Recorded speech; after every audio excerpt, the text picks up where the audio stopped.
Pennsylvania wants to get into the plastics business. To some extent, it already has. There's a state-of-the-art polyethylene plant being built in western Pennsylvania, a propylene production facility outside of Philly. And then there's Trinity Plastics in Lewistown, part of a larger plastics manufacturing corporation called the Interplast Group. Interplast first entered Pennsylvania about 4 or 5 years ago by acquiring Trinity Plastics. And we did so because it was a strategic location for us. Trinity has about 400 people. We hope to actually add to employment there. What makes plastics so fantastic for Pennsylvania's economy? It needs a raw material that our state has in abundance, natural gas. What Trinity does is they convert plastic into an end-use product like a plastic bag, like a deli bag, a front-end bag, a t-shirt bag, a trash can liner. And what we do is we bring resin in from our resin suppliers.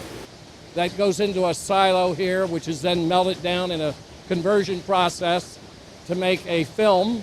And that film is then put on a machine that actually forms and makes the particular product. I reprocess our Lawmakers who are members of the Pennsylvania House Manufacturing Caucus paid a recent visit to Trinity to hear their story. What was really eye-opening today is that Pennsylvania has all of these intangibles, and it's just not pushing these companies, the intangibles aren't pushing these companies over the edge to actually pulling the trigger and making the investments in Pennsylvania, so that, you know, with the natural gas industry per se, we go from just having pipelines and wellheads to having large, enormous manufacturing facilities to create products that people use on a daily basis and provide great family-sustaining jobs and tax revenue so that our state can operate at an easier burden than for the people who already live here. Trinity Plastics traces its history back 100 years when it started as a paper bag manufacturer. Now its 400 employees produce more than 130 million pounds of plastic products each year. And even more impressive to lawmakers are these numbers. Including its other 2 Pennsylvania facilities, the Interplast Group has a payroll of $16.7 million.